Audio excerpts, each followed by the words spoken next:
Finance के बारे में। ठीक है, तो वीडियो शुरू करते हैं। आशा करते हैं आप लोग सही होंगे। Public finance.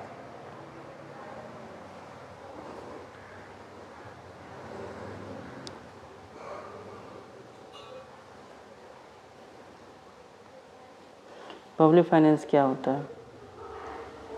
The finance of the government is called public finance. Public finance में करने का मतलब हुआ कि लोक वित्त या सार्वजनिक वित्त को हम लोग कहते हैं।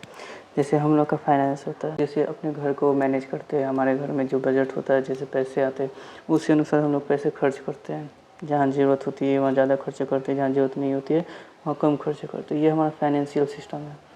तो उसी तरह से सरकार भी है, जैसे गवर्नमेंट होती है, गवर्नमेंट को भी पूरा देश चलाना होता है, तो गवर्नमेंट के लिए भी कुछ मुद्दे बहुत इंपॉर्टेंट होते हैं, कुछ मुद्दे उतने इम्पोर्टेंट नहीं होते हैं।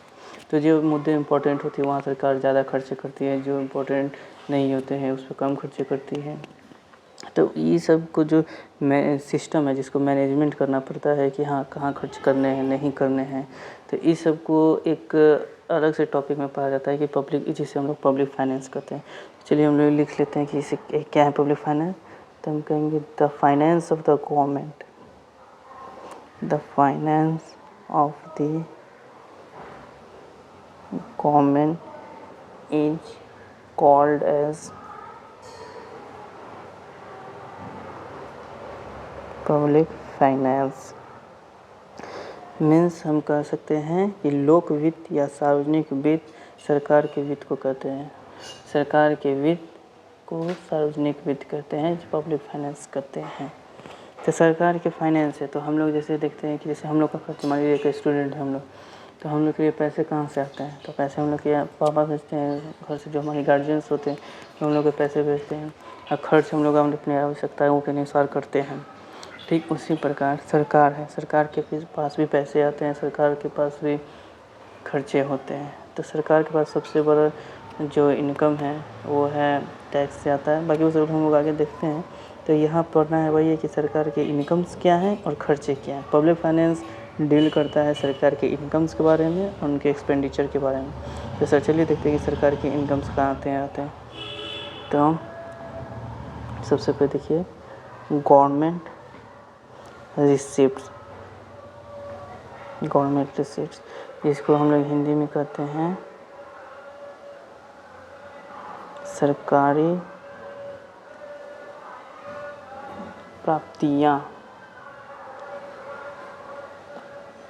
रिसिप्ट्स का मतलब होता है इनकम। तो हम लोग कह सकते हैं कि सरकारी income, the government, the income of the government is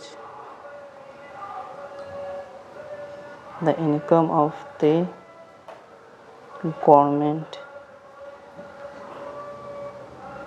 is called as government receipts। Spelling गलत हो सकता है, उसको माइंड नहीं कीजिएगा। तो सरकार की इनकम को हम लोग गवर्नमेंट रिसीट कहते हैं। सरकार की इनकम आती है कहाँ से वो देखते हैं। चलिए, तो गवर्नमेंट रिसीट्स जो होते हैं वो दो तरीके के होते हैं। एक होते हैं revenue receipt,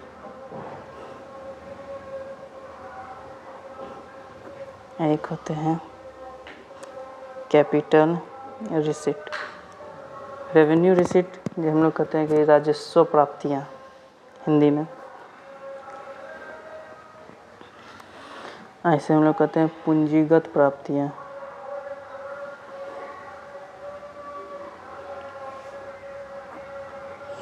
revenue receipt, capital receipt. चलिए हम लोग देखते हैं सबसे पहले कि रेवेन्यू रिसिप्ट के बारे में कि ये क्या होता है। बहुत इम्पोर्टेंट ये टॉपिक है, इसे अच्छे से आप समझिएगा। प्रॉब्लम होगा तो बैक करके देख सकते हैं। रेवेन्यू रिसिप्ट, इसको पहले डिफाइन कर लेते हैं।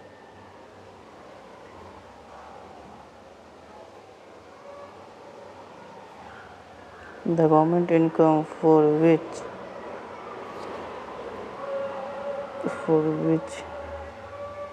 neither public liabilities are to be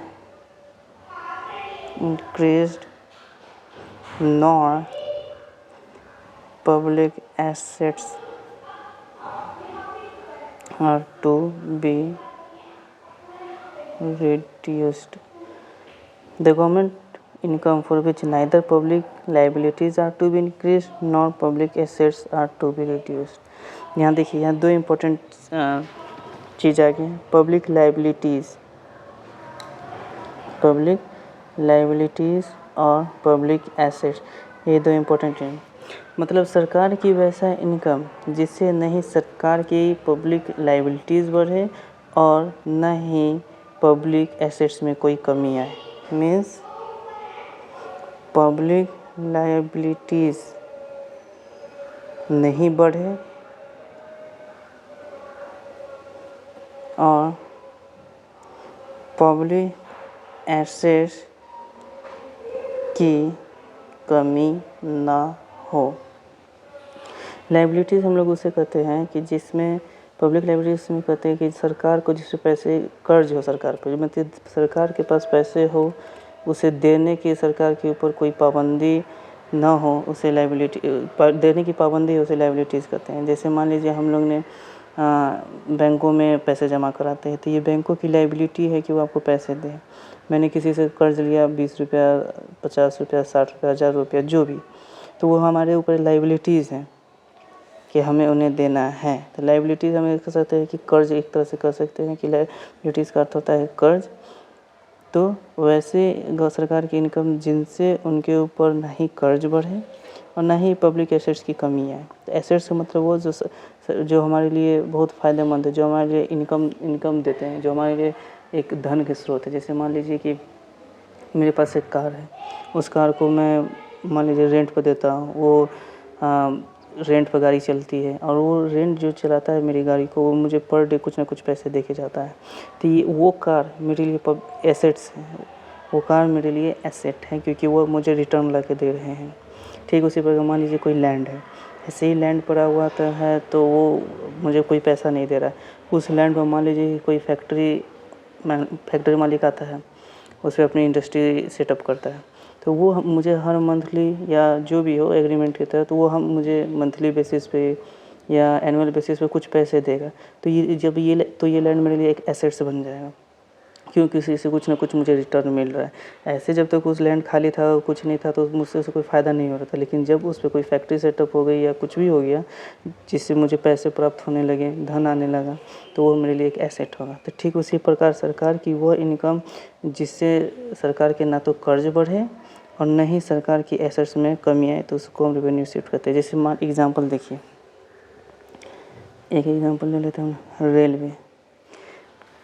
railway देखिए, रेलवे में क्या है कि रेलवे में हम लोग पैसे देते हैं तो बदले में रेलवे हमारे ट्रांसपोर्टेशन कर देती है। कोई गुड्स है, मान लीजिए कोई सामान है, उसे हम लोग को एक जगह से दूसरी जगह पहुंचाना है, तो सरकार को उसका में हम लोग भाड़ा देते हैं, वो सामान वहाँ वो पहुंचा देती है।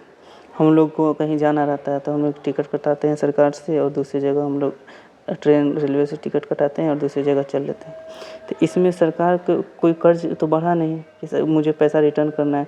मान लीजिए मैंने 500 रुपये का टिकट लिया, मुझे जाना है कहीं दूसरी जगह जाना है, तो सरकार को तो इसे कर्ज नहीं आ गया कि भविष्य में आपने 500 दिया है तो सरकार को 600 लौटाना है या 500 लौटाना है। सरकार ने उसके बदले में आपको जहाँ थे वहाँ से आपने जहाँ तक का टिकट कटाया वो आपको ले गए, तो सरकार के ऊपर कोई कर्ज नहीं हुआ, सरकार ने उसके बदले आपको सर्विस दे दिया। और इससे ना ही सरकार की एसेट्स में कमी है। तो फर्स्ट बात की पब्लिक लाइबिलिटीज़ नहीं बढ़ी, इससे रेलवे से आप पब्लिक लाइबिलिटी तो नहीं बढ़ी, सरकार के ऊपर कोई कर्ज नहीं आया और पब्लिक एसेट्स में भी कोई कमी नहीं। रेलवे है, रेलवे अब सरकार के लिए बहुत बड़ा एसेट है क्योंकि रेलवे सरकार को इनकम ला के देती है। रेलवे से गुड्स एंड सर्विसेज का ट्रांसपोर्टेशन होता है, जिससे रेलवे को बहुत इनकम होती है, सरकार को बहुत इनकम होती है। तो ये एसेट है सरकार के लिए। रोजाना रेलवे करोड़ों या बहुत ज़्यादा ही पैसा कमाती है, तो ये एसेट है। तो रेलवे एक एग्जांपल है रेवेन्यू रिसीट के अंतर्गत आने वाला। तो ये हो गया। चलिए अब इसमें तो ये हो गया रेवेन्यू रिसीट में भी दो तरह के होते हैं। रेवेन्यू रिसीट को दो भाग में डिवाइड कर सकते हैं, tax revenue, non tax revenue. Tax revenue क्या होता है तो जो सरकार को टैक्स के माध्यम से पैसे आते हैं उसे टैक्स रेवेन्यू कहा जाता है। जैसे IT income tax, CIT corporation India income tax etcetera. Non tax revenue, देखिए ये इम्पोर्टेंट तो ये भी है सर, ये भी तो सरकार के इनकम का बहुत बड़ा सोर्स है। नॉन टैक्स रेवेन्यू हम लोग किसे करते हैं, जैसे कुछ ऐसे चीज़ होते हैं जैसे fees, fine, interest, profits and dividend, आपका एक्सटर्नल ग्रांट, ये नॉन टैक्स में। देखिए सरकार फीस लेती है, हम लोग जैसे कॉलेज में कोई एडमिशन कराते हैं, यूनिवर्सिटी से एडमिशन करवाते हैं, तो हम लोग एडमिशन फ़ीस उसको देते हैं कि हाँ 1 साल 2 साल के लिए पढ़ रहे हैं, 3 साल का पढ़ लिए तो उसको हम लोग फ़ीस देते हैं। तो सरकार को इससे तो कर्ज नहीं बढ़ रहा है कि आपने 200 रुपये का फीस दिया, सरकार को 1000 का फीस दिया तो सरकार आपको भविष्य में आप पास आउट हो जाइएगा तो आपको 4000 रिटर्न देगी, ऐसा नहीं है। कर्ज तो बढ़ा नहीं, और ये एसेट्स की कमी आई नहीं। सरकार के कॉलेज थे, ऐसा तो नहीं है कि कॉलेज बिक गया। एसेट्स सरकार, कॉलेज सरकार के लिए एसेट है क्योंकि वहाँ बहुत सारे बच्चे एडमिशन ले रहे हैं, जिससे एडमिशन हो रहा है सरकार को पैसे हो रहे हैं, तो फीस आ गया, फ़ाइन हो गया। जैसे हम लोग बाइक से जाते हैं, हम लोग का चालान कटता है, तो उस सब जो फ़ाइन होती है उस सरकार के खजाने में जाती है। तो ये सारे नॉन टैक्स रेवेन्यू। इंटरेस्ट, जैसे मान लीजिए हम लोग ने किसी देश को पैसा दिया, मान लीजिए कि नेपाल है या चीन है, चीन नहीं नेपाल है, भूटान में जो भी गरीब देश है उन लोग को हम लोग कुछ पैसे देते हैं, तो पैसे देते हैं तो उस पैसे पर हम लोग को इंटरेस्ट मिलता है। हम लोग उनको मूलधन देते हैं, उस पर हम लोग को इंटरेस्ट मिलता है। तो इंटरेस्ट मिलते रहता है तो वो हमारे लिए फ़ायदे हो रहे हैं, उससे ना ही हमारी लाइबिलिटीज़ बढ़ रही है, ना ही हमारे एसेट्स कम रहे। तो इंटरेस्ट है। प्रॉफिट्स एंड डिविडेंड, बड़े बड़े कंपनियां हैं उन लोग अर्न करते हैं, अच्छे खासे प्रॉफिट्स कमा रहे हैं। एक्सटर्नल ग्रांट, मान लीजिए कोई वर्ल्ड ऑर्गेनाइजेशन है, कोई जैसे IMF हो गया, वर्ल्ड बैंक हो गया, तो ये लोग हम लोग को अनुदान देते हैं।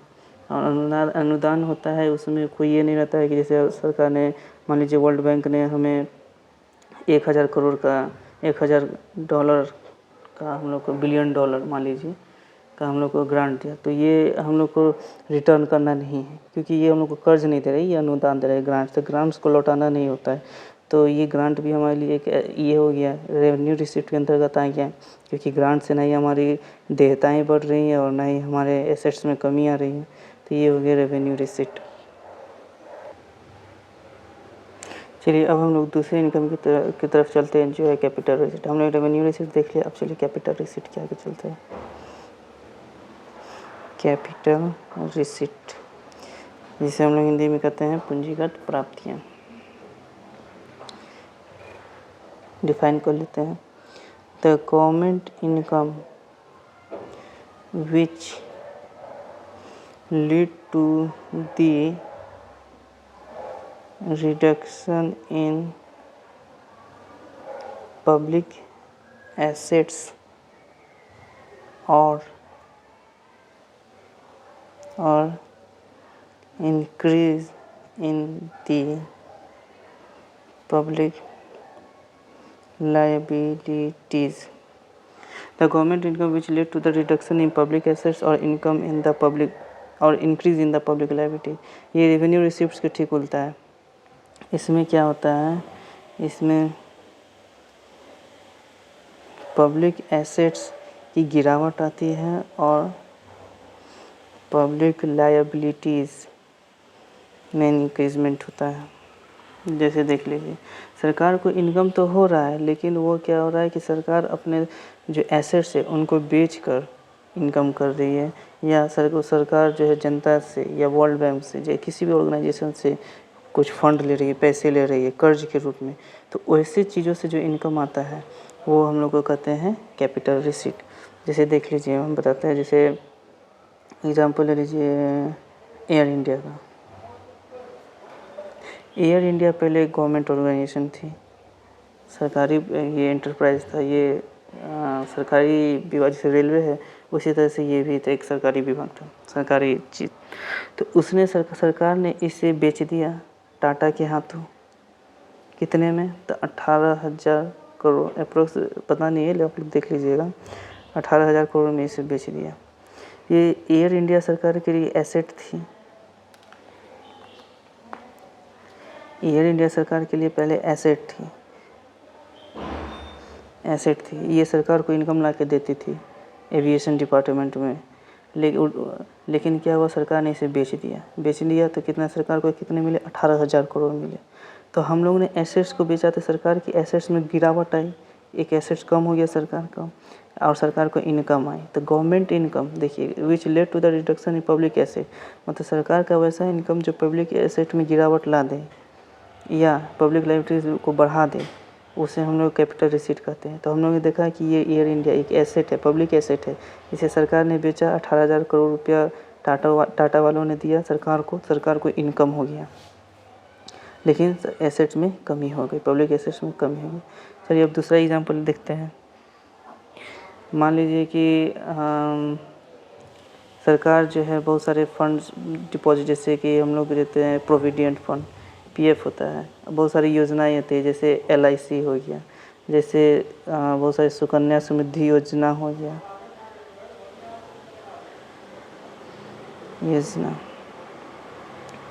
एक्सेट्रा।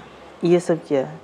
देखिए प्रोविडेंट फंड, जैसे हम लोग कुछ पैसे सरकार को जमा करते जाते हैं, बाद में वो पैसे सरकार मुझे देती है। एलआईसी कुछ पैसे जमा करते जाइए, वो आपको टर्म खास स्पेसिफिक पीरियड बाद आपको पैसा मिलता है। ये सब जितने भी योजनाएं हैं, जो भी चीज़ है, इसमें बहुत सारी चीज़ें आती है, मैं आपको बताऊंगा आगे। तो उन सब में क्या है कि सरकार पैसे लेती है, और जैसे मान लीजिए कि ये जनता है, ये लोग हैं, ये पीपल है, ये गवर्नमेंट है। तो गवर्नमेंट में सरकार ने 100 रुपया जमा कराया, जो सरकार पीपल को जो लोग ने जमा कराया उसे सरकार भविष्य में रिटर्न करके देगी। मान कुछ पैसे एक्स्ट्रा देगी, तभी तो लोग जमा करेंगे, नहीं तो क्यों जमा करेंगे। तो सरकार के ऊपर ये लाइबिलिटीज़ आ गई कि हाँ आज उन्होंने फंड, सरकार जनता से पैसे लिए और जिसे भविष्य में रिटर्न करना है, तो सब सरकार के ऊपर ये जिम्मेदारी आ गई, उनके ऊपर ये देयता आ गई कि उन्हें पैसा लौटाना है। तो ये क्या होगा, ये पब्लिक लाइबिलिटी हो गई, सरकार के ऊपर ये देयता आ गया कि सरकार को कर्ज आ गई ऊपर में कि भविष्य में लौटाना है। लेकिन सरकार को इनकम तो हो रहा है, ₹100 का इनकम तो सरकार को हो रहा है, क्योंकि लोगों ने जमा किया है। तो गवर्नमेंट इनकम हो रही है, लेकिन क्या कैसे हो रही है? तो पब्लिक लाइबिलिटीज़ को बढ़ा के इनकम हो रही है, भविष्य में इससे लौटाना है सरकार को। तो वही है, the government income which led to the reduction in public assets और इंक्रीज इन पब्लिक लाइबिलिटीज़, उसे हम लोग क्या कहते हैं? कैपिटल रिसीट कहते हैं। कैपिटल रिसीट में देखिए अब बताते हैं क्या क्या आता है। पहला डिसइन्वेस्टमेंट, दूसरा रिकवरी ऑफ लोन, तीसरा